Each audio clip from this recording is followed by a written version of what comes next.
Bonjour et bienvenue dans cette nouvelle vidéo de Budgeconomie. Aujourd'hui, nous allons parler du patrimoine net qui est, selon moi, le meilleur indicateur de votre progression. Commençons par définir ce qu'est le patrimoine net. Le patrimoine net, ou la valeur nette personnelle, est un indicateur qui permet de calculer votre patrimoine ainsi que son évolution dans le temps. Il permet donc de se comparer aux autres membres d'une même tranche d'âge, d'une catégorie socio-professionnelle, mais surtout de se comparer à soi-même. Comment se calcule votre patrimoine net ? Votre valeur nette personnelle se calcule de la façon suivante. Il s'agit de la somme de vos actifs auxquels sont soustraits vos passifs. Si nous prenons la définition comptable du terme, vos actifs correspondent à l'ensemble des choses que vous possédez. Si nous prenons la définition budgétaire, il s'agit de placements qui vous génèrent des revenus.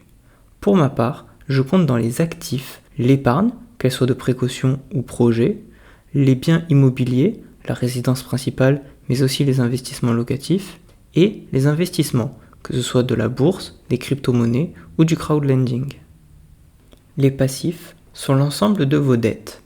Pour ma part, je compte dans les passifs les emprunts, qu'ils soient immobiliers, automobiles, étudiants ou encore des crédits consommation, mais aussi le financement auto, avec la location longue durée ou la location avec option d'achat.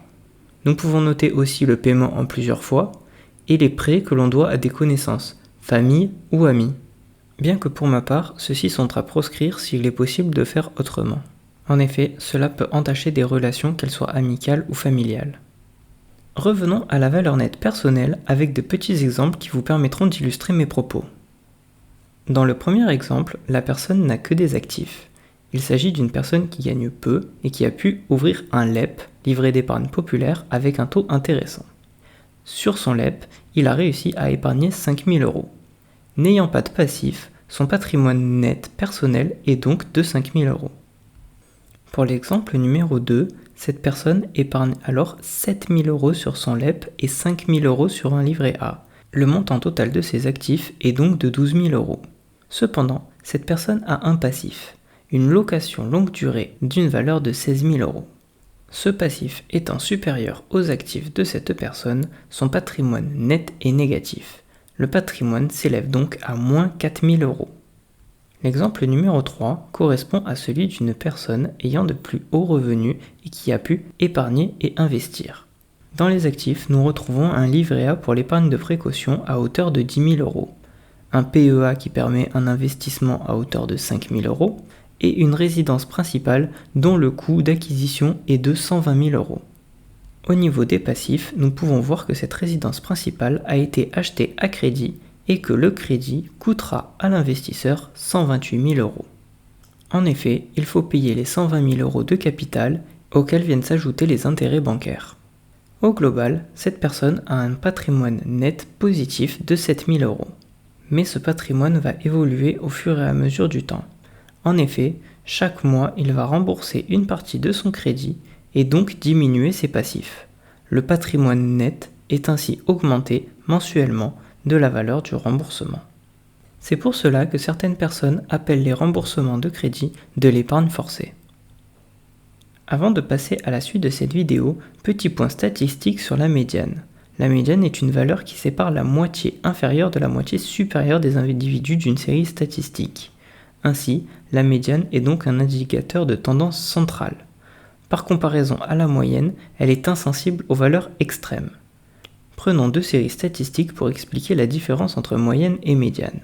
La première, 2, 4, 6, 8 et 10, ont une médiane et une moyenne égale à 6. Cependant, pour la seconde série statistique, 2, 4, 6, 8 et 25, la moyenne est augmentée à 9, alors que la médiane reste inchangée à 6. Ainsi, les effets de la valeur extrême qui est 2,5 fois supérieure ne sont pas pris en compte dans la médiane. Cela démontre que les patrimoines extrêmes influent beaucoup plus sur la moyenne que sur la médiane. Intéressons-nous donc au patrimoine net médian plutôt qu'au patrimoine net moyen. Début 2018, la moitié des ménages possèdent un patrimoine net de plus de 117 000 €. Ce patrimoine n'est pas équitablement réparti suivant les tranches d'âge. En effet, le patrimoine net médian des personnes ayant moins de 30 ans est de 15 800 €. Pour les personnes ayant de 30 ans à 39 ans, il s'agit d'un patrimoine de 49 400 euros.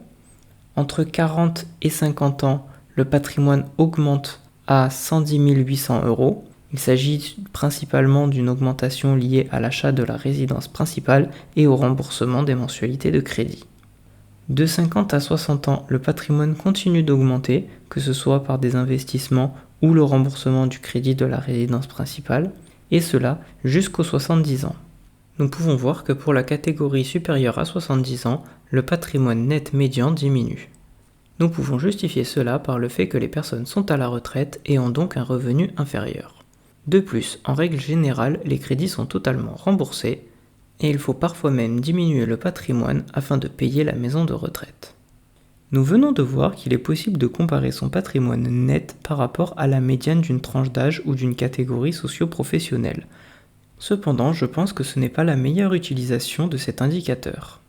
En effet, l'évolution de votre propre valeur nette est un excellent indicateur de votre avancée. Ainsi, son évolution va vous permettre de vous rendre compte de vos progrès. Vous pourrez ainsi tracer la courbe de l'évolution de votre propre valeur nette et faire en sorte que celle-ci augmente de façon à répondre à votre objectif. Cette vidéo touche à présent à sa fin. J'espère que vous aurez compris l'importance de l'indicateur du patrimoine net et que vous pourrez vous en servir pour caractériser l'évolution de votre patrimoine dans les années futures. Si la découverte de cet indicateur vous a plu, je vous laisse mettre un pouce en l'air à cette vidéo et à vous abonner à la chaîne YouTube. Je vous invite à me dire en commentaire quel est l'indicateur que vous utilisez afin de suivre l'évolution de votre patrimoine. En attendant, je vous souhaite une agréable semaine et vous dis à samedi prochain.